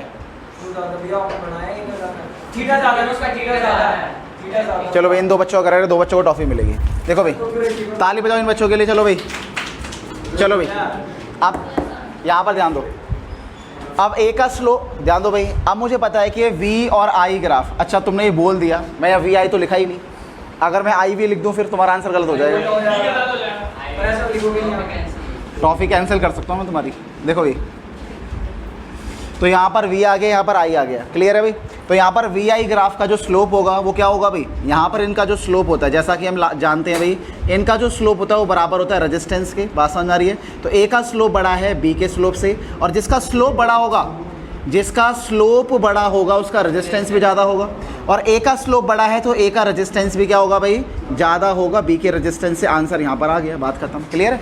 अगर मान लो उल्टा क्वेश्चन आ जाए भाई, उल्टा क्वेश्चन आ जाए, यानी यहाँ पर i दे दे और यहाँ पर v दे दे ग्राफ, तो फिर भी लीनियर ही बनेगा, क्योंकि यहाँ पर v और i दोनों डायरेक्टली प्रोपोर्शनल ही हैं, तो ग्राफ तो फिर भी लीनियर बनेगा। लेकिन स्लोप क्या होगा, तो स्लोप निकाल कर देखते हैं। देखो कैसे, अब मुझे पता है v इज इक्वल्स टू क्या है, बेटा ध्यान सुनो, v इज इक्वल्स टू क्या है, आई आर। y एक्सिस पर क्या है, i है, तो y एक्सिस पर अब i है, जो y एक्सिस पर होता है उसे अकेला छोड़ना होता है, तो r को इधर ले आओ, 1/r हो जाएगा। तो y एक्सिस पर ये हो गया, x एक्सिस पर v हो गया, और x के साथ होता है स्लोप। तो अगर इनको कंपेयर करेंगे, ठीक है भाई, तो कंपेयर करने पर जो स्लोप होगा वो किसके बराबर आ गया, स्लोप जो है वो 1/r के बराबर आ गया, m का मतलब स्लोप हो गया। तो यहाँ पर हम जैसा कि देख पा रहे हैं कि एज स्लोप जो निकल कर आ रहा है वो क्या निकल कर आ रहा है, 1/r निकल कर आ रहा है। तो जिसका स्लोप बड़ा होगा उसका रेजिस्टेंस छोटा होगा। तो यहाँ पर अगर मैं दो ग्राफ बना लेता हूँ, अगर सिमिलर क्वेश्चन अगर मैं दूँ, मान लो ऐसे ही क्वेश्चन मैंने दे दिया लेकिन ये पलट दिया, तो इस बार जिसका स्लोप ज़्यादा होगा उसका रेजिस्टेंस कम होगा। क्लियर है नहीं क्लियर है? ठीक है, ये भी मैं कराता हूँ क्वेश्चन, इसको छापो पहले।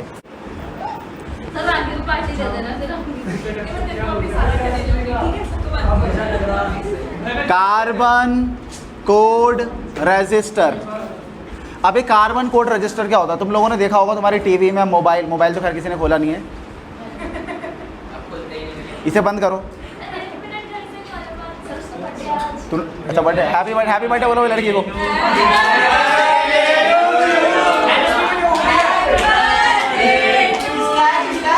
अनामिका,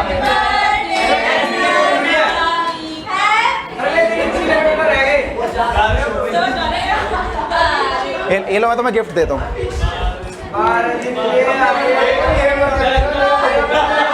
अरे क्यों चला रहे हो, ले लो बेटा।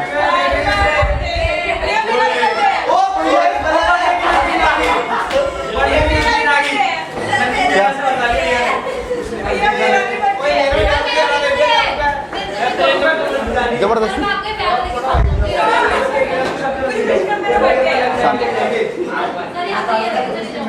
अच्छा देखो, इधर देखो। अच्छा आज ही लिया है, अरे आज ही ले, तुम्हारी कसम। अच्छा देखो, अच्छा भाई ध्यान दो भाई, यहाँ पर ध्यान दो,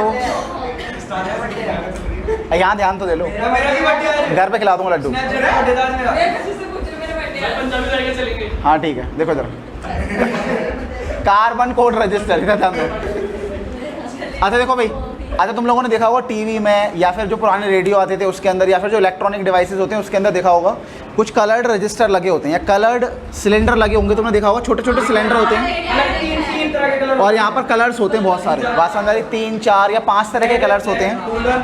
तो एक्चुअली में वो कोडिंग होती है, बात समझ में आ रही है। उस कोडिंग से हम उस कोडिंग से उस वायर का रेजिस्टेंस निकाल सकते हैं। ये जो बाहर तुम्हें दिखाई दे रहा होता है कोटिंग होती है, इस कोटिंग का मतलब कुछ नहीं है, इस कोटिंग के ऊपर जो कलर होते हैं उस कलर का मतलब होता है, बात समझ में आ रही है। हर एक कलर का एक अलग मतलब होता है, और इस कोडिंग को अगर हम ब्रेक करेंगे तो हमें इस वायर का रेजिस्टेंस पता लग जाता है। ठीक है भाई, अब इस कोडिंग को ब्रेक कैसे करते हैं वो देख लो भाई। तो यहाँ पर इसको याद रखना है शॉर्ट तरीके से, BB Roy of Great Britain, BB Roy of Great Britain have very good wife. बेटा इधर ध्यान दो लो, मैंने मना कर रखा बीच में बातों के लिए। देखो भाई, BB Roy of Great Britain have very good wife, बात समझ आ रही है? आप ध्यान दो बेटा सारे बच्चे।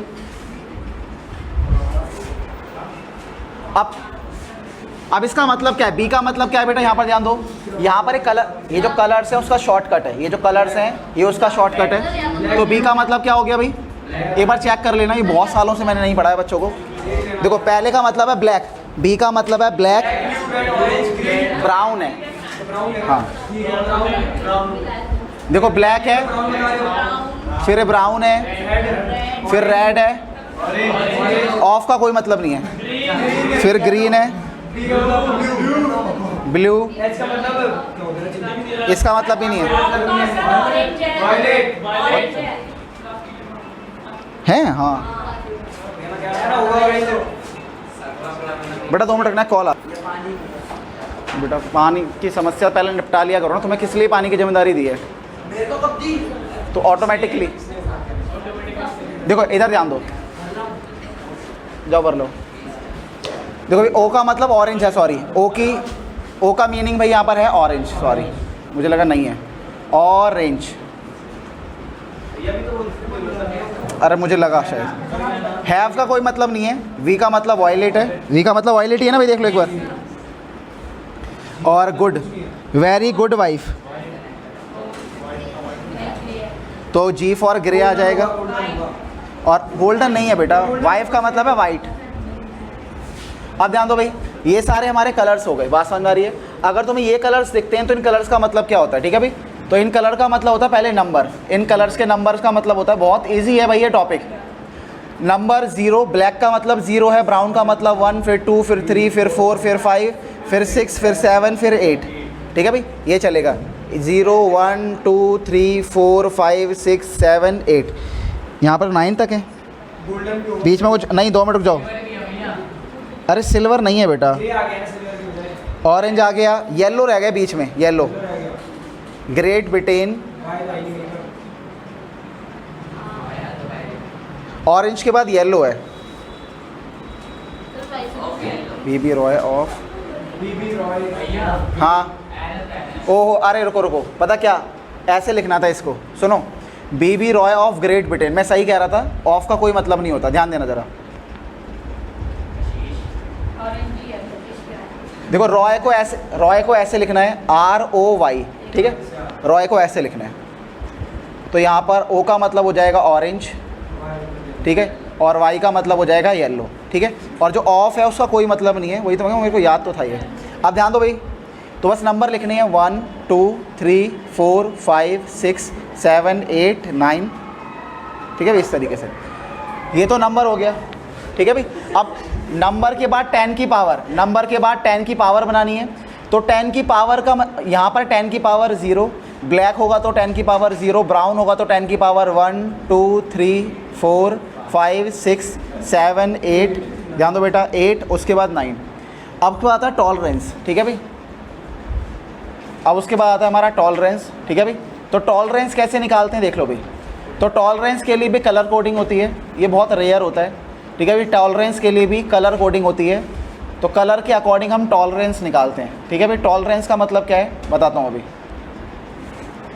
तो यहाँ पर कलर होगा गोल्ड, ठीक है? ये नॉर्मली याद कर लेना, गोल्ड होगा, सिल्वर होगा, या फिर नो कलर होगा, यानी कोई भी कलर नहीं होगा, ठीक है भाई?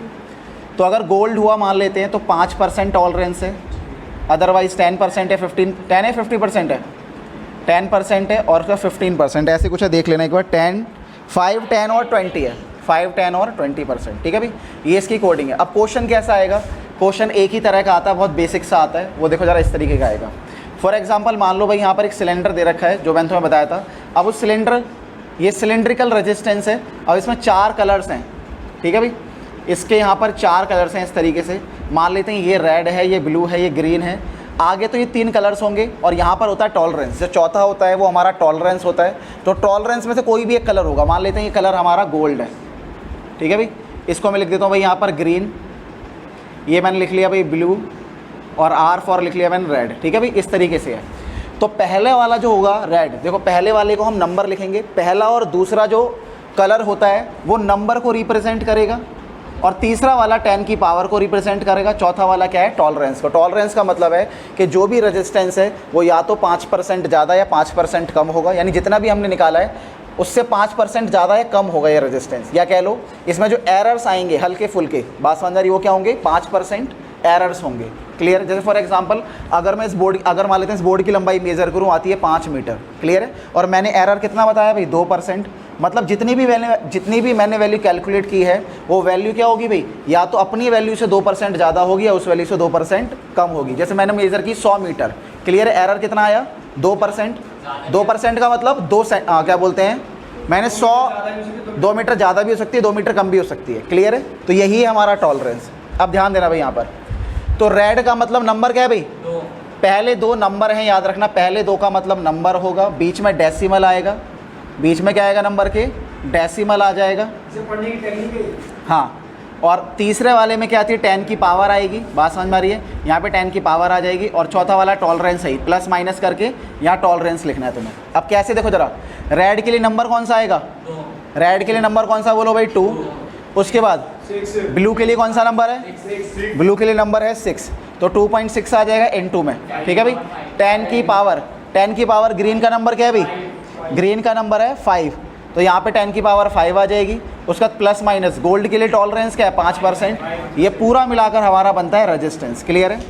तो इस तरीके से हम इस कोड को ब्रेक कर सकते हैं। चलो एक एग्जांपल दे रहा हूँ, ये बताना तुम।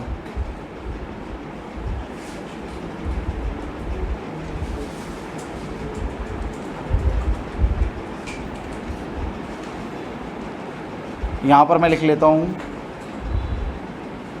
ग्रीन, ब्लू, वाइट, और यहाँ पर तीसरा कुछ है ही नहीं। तीसरा नहीं है मतलब नो कलर। ठीक है? इसे फटाफट लिखो, कोडिंग ब्रेक करो जल्दी से इसकी। लिख लिया? 5.1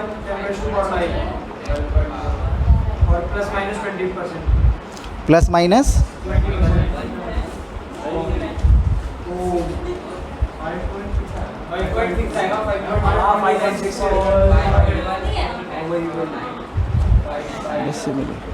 बेटा। दो इसमें डेसिमल नहीं है, सॉरी बेटा, यहाँ पे डेसिमल नहीं है, यहाँ डेसिमल नहीं लगाना, सॉरी, विदाउट डेसिमल है ये। ठीक है?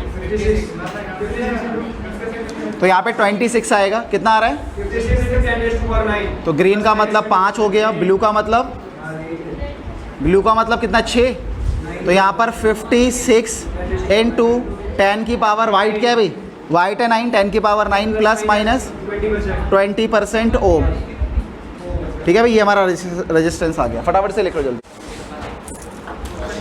लिखो भाई, a wire of 10 ohm resistance, a wire of 10 ohm resistance is stretched to thrice its original length. Is a wire of 10 ohm resistance is stretched to thrice its original length. बेटा अगर तुम्हारा पीछे रह जाता ना तो बगल वाले बच्चे से कॉपी कर लिया करो। ठीक है? हाँ, ध्यान दो भाई। stretched to thrice its original length is stretched to thrice its original length, full stop। क्या आगे लिखो question, what will be its, पहला पार्ट लिखना है इसका, what will be its, पहला पार्ट लिखो न्यू रेजिस्टिविटी, दूसरा पार्ट लिखो न्यू रेजिस्टेंस,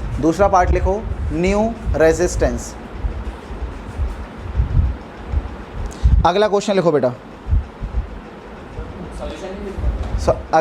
सॉल्यूशन कराऊंगा। अगला क्वेश्चन लिखो, a wire has resistance of 16 ohm, a wire have resistance of 16 ohm, full stop, it is melted and drawn into a wire, it is melted and drawn into a wire of half its length, it is melted and drawn into a wire of half its length, full stop। जल P low, जल बेटा, जग वो actually घर ले गया था धोने के लिए उसे, यहाँ बोतल होगी, बोतल निकाल के देना बेटा इनको। आगे लिखो भाई, आगे लिखो, calculate the resistance of new wire. बेटा इतनी तेज प्यास लगी कि तुम नहीं रुक सकते 2 मिनट के लिए। बेटा जब लिखवा दिया करो ना उसके बाद बेटा पी लिया करो बीच में। मैं भी तो यहाँ पर गला फाड़ता हूँ पूरा 1 घंटे से।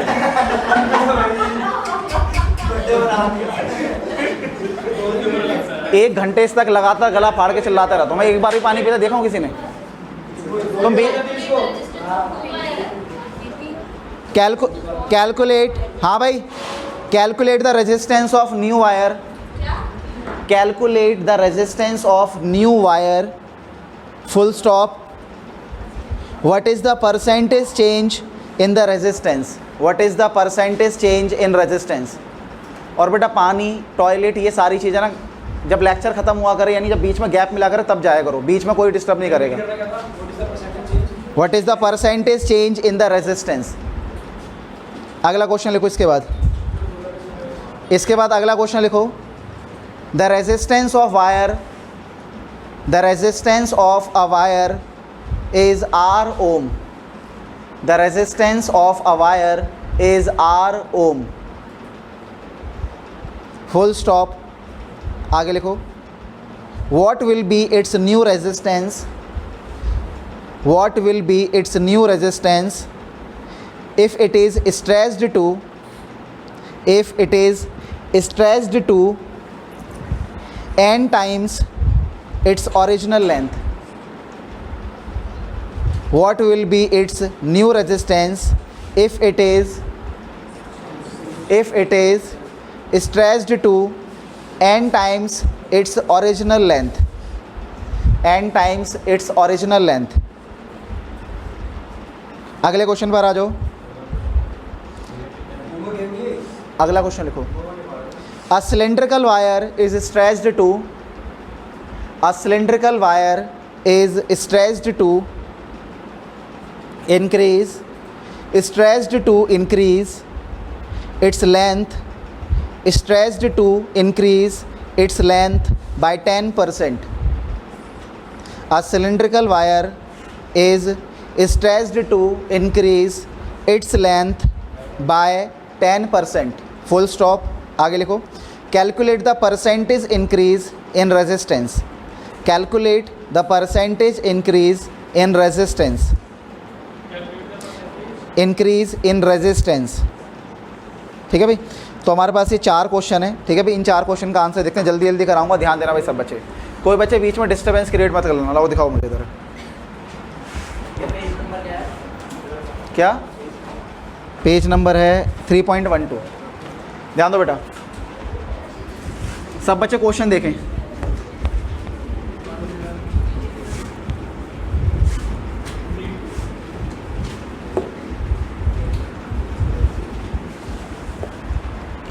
देखो भाई, क्वेश्चन पहले क्वेश्चन में लिखा है कि एक वायर है जिसका रेजिस्टेंस 10 ओम दे रखा है, उसको स्ट्रेच करके उसकी ओरिजिनल लेंथ से 3 गुना ज़्यादा कर दिया.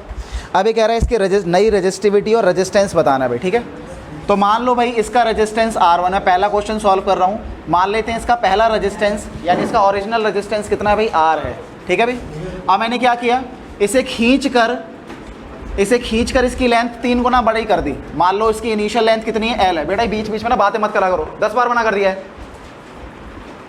मक्खी की तरह भिनभिनाते रहते हो. अब मैंने क्या किया भाई, खींच कर इसकी लंबाई को 3 गुना ज़्यादा कर दो. और बोतल जो नीचे गिरी बेटा, तो उठा के जाना. देखो भाई, तो इसकी इनिशियल लंबाई कितनी है भाई, मान लेते हैं L है. ठीक है भाई. अब इसको खींचकर स्ट्रेच करके मैंने इसकी लंबाई को कितना कर दिया, 3 गुना बड़ा कर दिया. क्लियर है. अब मैंने खींचकर लंबाई बढ़ाई है, तो बताओ इससे वायर का वॉल्यूम में कोई अंतर आएगा? नहीं आएगा. वॉल्यूम में अंतर नहीं आता. याद रखना, जब भी हम वायर की लंबाई को खींचकर डबल करते हैं तो उसका एरिया आधा हो जाता है. खींचकर अगर उसकी लंबाई को क्या करेंगे, 3 गुना कर देंगे. अगर उसको खींचकर लंबाई को 3 गुना कर देंगे तो एरिया 1/3 हो जाएगा. बात समझ आ रही है. यानी कहने का मतलब ये है, खींचकर वायर को जितना लंबा कर दोगे उसका एरिया उतना ही घट जाएगा. क्लियर है. कैसे देखो जरा. अब मुझे पता है खींचने से पहले और खींचने के बाद जो उसका वॉल्यूम होगा वो सेम रहेगा. और वॉल्यूम का फॉर्मूला होता है एरिया इंटू में लेंथ. A1 L1 बराबर क्या होगा, A2 L2 हो जाएगा. बात समझ आ रही है. अब मुझे A1 को मैं A मान लेता हूँ, L1 को मैं L मान लेता हूँ, A2 नहीं पता, L2 कितना है, L2 जो है वो 3L हो गया. यानी कि लंबाई को 3 गुना बड़ा कर दिया. तो मुझे क्या निकालना है, A2 निकालना है. तो A2 कैसे निकालेंगे, L से L को काट देंगे. A2 क्या आ जाएगा, A/3. तो इस तरीके से तुम एरिया भी निकाल सकते हो. ठीक है भाई. तो यहाँ पर जो एरिया है अगर मैं उसको A मान कर चलूँ तो यहाँ पर जो एरिया होगा वो कितना होगा, A/3 हो जाएगा. सिंपल सी बात है. ये जितने गुना बढ़ता है ये उतना गुना घट जाता है. डायरेक्टली याद रखना. ये तब होता है जब खींच के किया जाता है ये सब. ठीक है. स्ट्रेच किया जाता है. अब मुझे क्या निकालना है, मुझे न्यू रेजिस्टेंस निकालना है. मुझे ये R2 की वैल्यू निकालनी है. और न्यू रजिस्टिविटी भी निकालनी है। पुरानी रजिस्टिविटी को हम मान लेते हैं वो रॉ है। क्लियर है नहीं क्लियर है? तो कैसे करेंगे, बहुत ही सिंपल है। अगर मुझे R2 निकालना होगा तो R2 बराबर क्या होगा, R2 बराबर होगा रॉ L बाय A, यही फॉर्मूला होता है। क्लियर है? R2 निकालना है तो रॉ 2 L2 बाय A2, यही है ना भाई। अब मुझे पता है भाई कि जो रॉ है वो लेंथ और एरिया से अफेक्ट नहीं होता है। कितने बच्चे ये बात जानते हैं? जो रेजिस्टिविटी है वो L और A से इफेक्ट नहीं होता। ये बताया था नहीं बताया था? बताया था नहीं बताया था? रॉ का फॉर्मूला क्या होता है, मैंने बताया था, माल नेता। इसको याद कर लेना और इसमें से L और A हटा देना, ये रजिस्टिविटी का फॉर्मूला है। और रजिस्टिविटी के फॉर्मूले में कहीं पर भी L कहीं पर भी A नहीं आता, तो रजिस्टिविटी L और A को चेंज करने से चेंज नहीं होगी। तो पहले भी यही थी, बाद में भी यही रहेगी। रजिस्टिविटी सिर्फ टेम्परेचर चेंज करने से चेंज होती है या सब्सटेंस का नेचर चेंज करने से चेंज होगी। ठीक है भाई? तो रॉ 2 तो रॉ के बराबर ही आ जाएगा। L2 कितना है भाई, 3L के बराबर आ जाएगा। A2 कितना है भाई, A बाय 3 आ जाएगा। क्लियर है? इस 3 को ऊपर ले जाएंगे तो रॉ ये आ गया 3L, ये 3 ऊपर चला जाएगा। बात समझ में आ रही है? तो ये 3 ऊपर चला है, 3.3 यानी 9 हो जाएगा। क्लियर है? इसको आगे सॉल्व करेंगे तो हमारे पास आ जाएगा ये 3 × 3 9 आ गया, 9 को बाहर निकाल लो, ये आ गया रॉ L बाय A। ये जो रॉ L बाय A हमारा निकल कर आएगा ये R1 के ही बराबर आ जाएगा एक तरीके से। बात समझ आ रही है? तो 9 ये पूरी वैल्यू R1 के बराबर आ जाएगी। तो हम कह सकते हैं जो हमारा R2 है वो बराबर आ गया 9 टाइम्स ऑफ R1, यानी कि जो नया रेजिस्टेंस है वो पुराने रेजिस्टेंस से 9 गुना ज़्यादा हो जाएगा। तुम सिर्फ इतना लिख देना काफ़ी है। रजिस्टिविटी के साथ क्या होगा भाई, रजिस्टिविटी सेम रहेगी, ये तो हमें पता ही है, पहला हो गया। और दूसरे में क्या लिखना है भाई कि रॉ 2 जो है वो रॉ के बराबर ही रहेगा। और आंसर में लिख देना क्योंकि जो रॉ है, because raw does not depends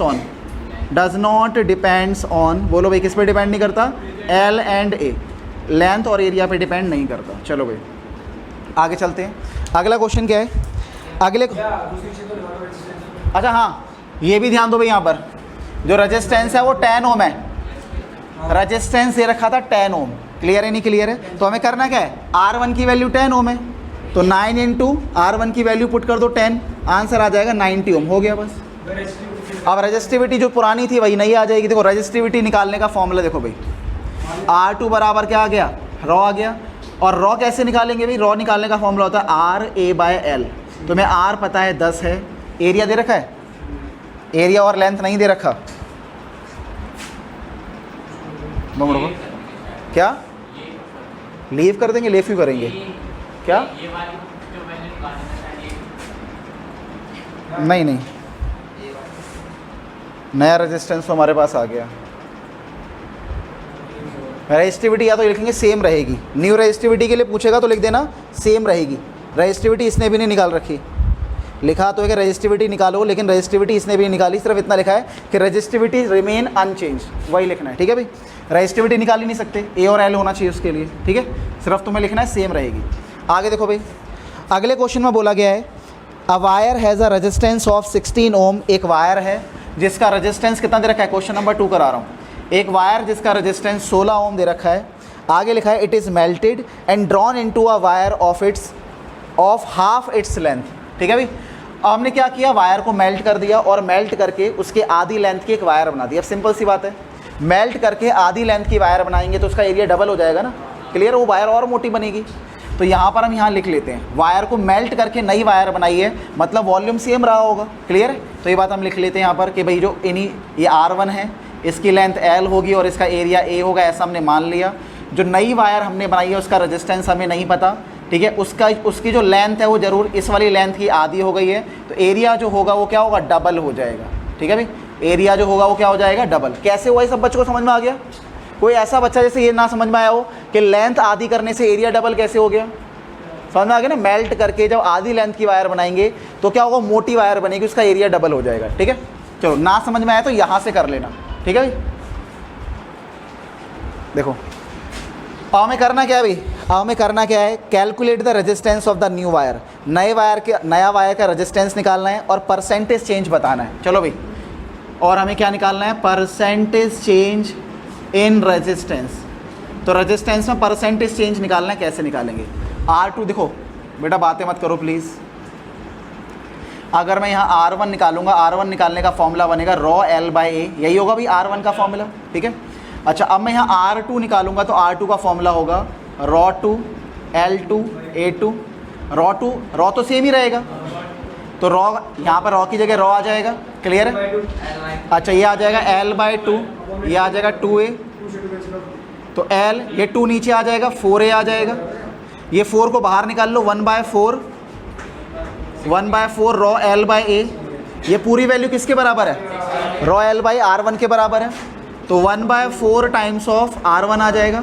R1 की वैल्यू कितनी है, 16, क्लियर है। 4 से काटोगे 4 आ जाएगा, तो आंसर आ गया 4 ओम। जो नया रेजिस्टेंस आ गया वो कितना आ गया, 4 ओम आ गया।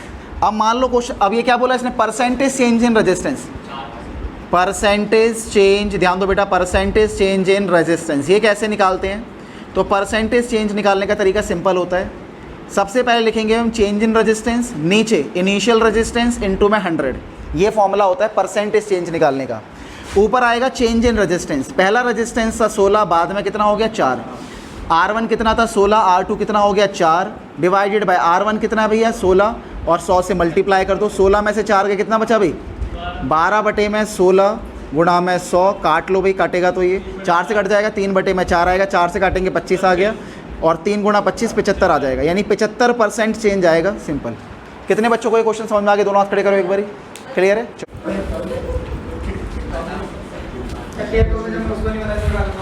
हाँ भाई अगला क्वेश्चन, द रेजिस्टेंस ऑफ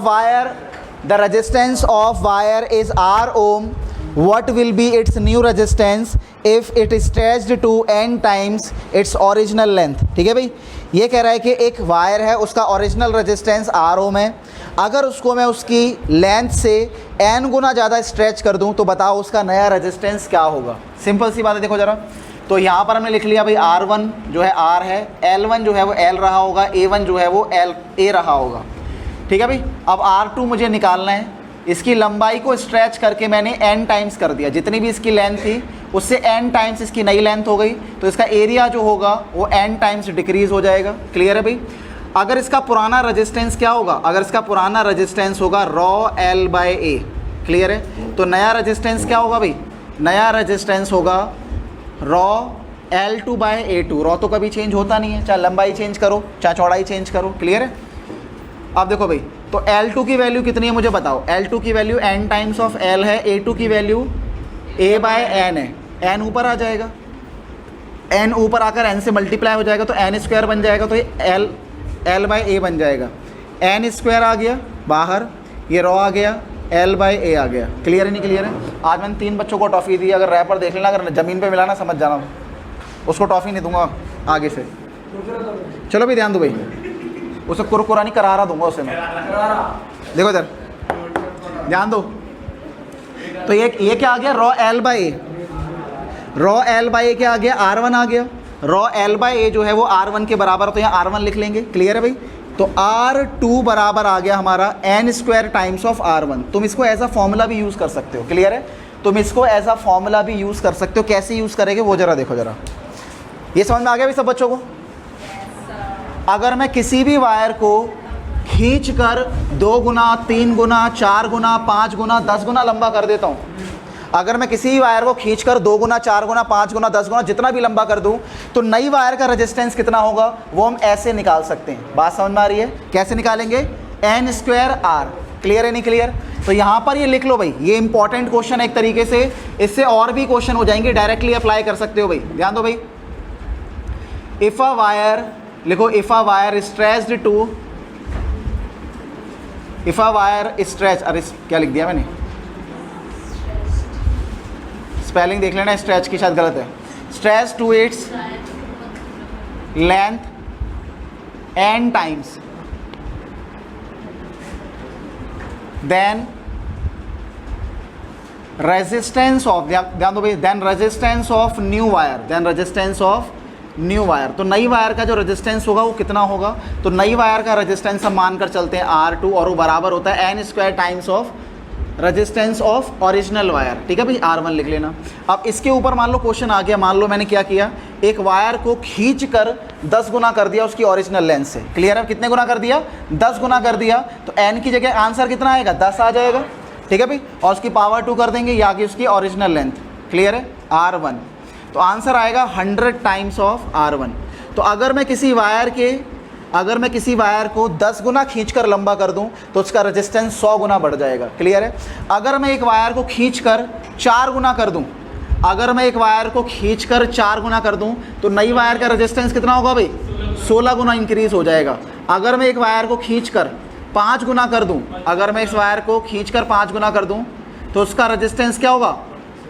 25 गुना बढ़ जाएगा। क्लियर है नहीं क्लियर है? निकाल पाओगे? कर लोगे खुद ही? चलो अगले क्वेश्चन पे ध्यान देते हैं भाई। अगले क्वेश्चन में लिखा हुआ है a cylindrical wire is stretched to increase its length by 10 ohm. अच्छा चलो एक क्वेश्चन और बन जाएगा यहाँ पर, एक क्वेश्चन और बन सकता है। मान लो, सुनो, अगर मैंने एक वायर को खींचकर, अगर मैंने एक वायर को n टाइम्स इंक्रीज़ कर दिया, उसकी लेंथ n टाइम्स इंक्रीज़ कर दी और उसके बाद उसके n टुकड़े कर दिए। कितने टुकड़े कर दिए? n टुकड़े कर दिए। तो बताओ एक टुकड़े का रेजिस्टेंस कितना होगा?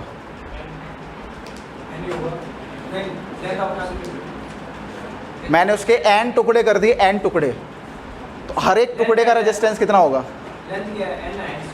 अरे n टुकड़े कर दिए तो l रही ना लेंथ। मान लो एक वायर है 10 सेंटीमीटर की है। ध्यान से क्वेश्चन सुनो, पहले ध्यान से क्वेश्चन सुनो। एक वायर थी, ठीक है भाई, एक वायर है, जो भी वायर है, ठीक है भाई, उसको मैंने खींचकर उसकी ओरिजिनल लेंथ का डबल कर दिया, ठीक है भाई, फिर उसको आधा कर दिया। क्लियर है? अब इसका रेजिस्टेंस क्या होगा? दोबारा सुन लो, दोबारा बता रहा हूँ, दोबारा सुनो। आपने इसको स्ट्रेच करा 2 गुना, एरिया कर दिया तो सेम ही रहा, सेम ही रहा। चलो देखो जरा, 4 टाइम्स इंक्रीज होगा। क्यों? 4 टाइम्स तो हम यहीं पे कर रहे हैं, डबल कर दो तो 4 टाइम्स बढ़ जाएगा। ये तो डायरेक्ट है। डबल करा फिर उसको हाफ कर दिया तो एक वायर का रेजिस्टेंस पूछ रहा हूँ मैं, मतलब एक जो सिंगल। रहेगा। आपको बेटा क्वेश्चन एक बार ध्यान सुन लो सब बच्चे, ठीक है? ध्यान सुना, बीच में टोकना मत। एक वायर है, उसको मैंने स्ट्रेच करके उसकी लेंथ का n टाइम्स इंक्रीज कर दिया। ये समझ में आ गया तुम लोगों को? अगर वो मान लो मैं बोल रहा हूँ 2 गुना कर दिया, 3 गुना कर दिया, जितने भी गुना कर दिया, खींच कर उसे n टाइम्स बड़ा कर दिया, जितनी भी उसकी लेंथ थी, फिर उसके n टुकड़े कर दिए, तो एक टुकड़े का रेजिस्टेंस क्या होगा? चलो निकाल के देख लेते हैं। सुनो, निकाल कर देख लेते हैं, कोई बात नहीं। सुनो इस क्वेश्चन को लिख लो एक तरीके से, इस क्वेश्चन को लिखो एक बारी। A wire stretched n times of its length, a wire stretched n times of its length, a wire stretched n times of its length, n times of its length, and cut into n pieces, and cut into n equal pieces लिखना, and cut into n equal pieces, and cut into n equal pieces. What is the resistance of each piece? What is the resistance of each piece? ये मिटा रहा हूँ भाई, ठीक है? तो हर एक पीस का रेजिस्टेंस क्या होगा हमें ये निकालना है, ठीक है? ध्यान दो भाई सब बच्चे। तो कैसे करेंगे? तो इनिशियल जो रेजिस्टेंस था वो हमने क्या मान लिया? R है। इनिशियल लेंथ R है, फाइनल जो उसका एरिया है वो A है, मतलब इनिशियल एरिया A है, ठीक है भाई। रेजिस्टिविटी रॉ है, हमने मान लिया रॉ 1 को हम रॉ ही मान के चल रहे हैं। अब उसके बाद जो फाइनल रेजिस्टेंस है हमें वो निकालना है। लंबाई कितनी होगी भाई? तो लंबाई वही रहेगी जो है, ये तो सिंपल सी बात है। अगर मैं एक वायर को n टाइम्स इंक्रीज़ कर दूं, बात समझ आ रही है, फिर उसके n टुकड़े कर दूं, तो हर एक वायर की लेंथ जो होगी वो सेम ही रहेगी। अगर मैंने वायर की लेंथ खींच कर डबल कर दी, फिर उसका 2 बराबर टुकड़े कर दिए, तो हर एक की लेंथ बराबर ही तो रहेगी ना भाई। 10 सेंटीमीटर की वायर को 20 सेंटीमीटर करके उसके 2 बराबर टुकड़े कर दिए तो 10 ही तो आ जाएगा। क्लियर है भाई? समझ में आगे नहीं आ गया? ऐसे भाई कि एल लेंथ की वायर थी, ठीक है भाई, उसको क्या कर दिया? n टाइम्स इंक्रीज कर दिया। फिर क्या किया भाई? इस वायर के n टुकड़े कर दिए, तो लेंथ कितनी रही? l ही रही। तो इनिशियल लेंथ और फाइनल लेंथ क्या है? सेम है। बट रुक तो जाओ, बता रहा हूँ, आंसर बता रहा हूँ, ठीक है भाई। लेंथ क्या है भाई? सेम है। अगर आंसर सही हुआ तो देख लेंगे। अब मान लो ये एरिया जो है वो कितना होगा भाई? एरिया तो हमें पता है भाई, एरिया तो डिक्रीज ही हो गया। वायर पतली तो हो ही गई होगी ना भाई, पतली वायर को ही हमने काटा है, बात समझ आ रही है? तो वायर की लेंथ कितनी हो जाएगी? n, वायर का एरिया n टाइम्स डिक्रीज हो जाएगा, ये बात पक्की है, ठीक है भाई। रजिस्टिविटी सेम रहेगी। इसका जो रेजिस्टेंस होगा वो रॉ L/A होगा, ये बात पक्की है, ठीक है भाई। और इसका जो रेजिस्टेंस होगा वो कैसे निकालेंगे बोलो? इसका रेजिस्टेंस निकालने का तरीका और रॉ L2/A2, ठीक है भाई, रॉ आ गया। L2 की वैल्यू कितनी है L, A2 की वैल्यू कितनी है A/N, ठीक है भाई। तो N ऊपर आ जाएगा और इधर आ जाएगा, तो N आ गया रॉ L/A, ठीक है भाई। तो ये क्या है भाई, ये हमारा R1 है। सही है भैया। तो R2 बराबर हमारा क्या आ गया NR1। मम्मी कसम, कोई बात नहीं, मेरी कसम खा लो। सच्ची में सही है, मैंने पूछ लिया आज वो जो मैंने पेन नहीं चलाया। सही है, चलो ठीक है, ताली बजाओ इस लड़के के लिए। पेन नहीं चलाया? पेन नहीं चलाया मतलब आपके लिखने के बाद मैंने पेन नहीं चलाया। अच्छा, आपने बोल दिया। मुझे लगा बिना पेन चलाया क्वेश्चन कर दिया बच्चे ने। ये लो, सर मेरा भी यही है। सर मेरा भी आया है। सेम। चलो लिख लो इसे। अगला क्वेश्चन, अगला क्वेश्चन ये मिटा दूँ, ये तो मिटा दूँ।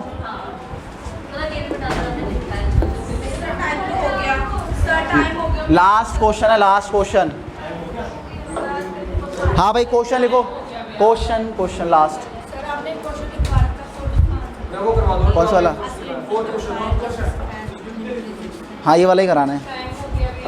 अरे क्वेश्चन तो करा लें दो, बोलते रहोगे तो सारा ऐसे टाइम निकल जाएगा। A cylindrical wire is stretched to increase its length by 10%। बेटा इधर ध्यान दे लो। हाँ भाई, a cylindrical wire is stretched to increase, a cylindrical wire is stretched to increase its length by 10%।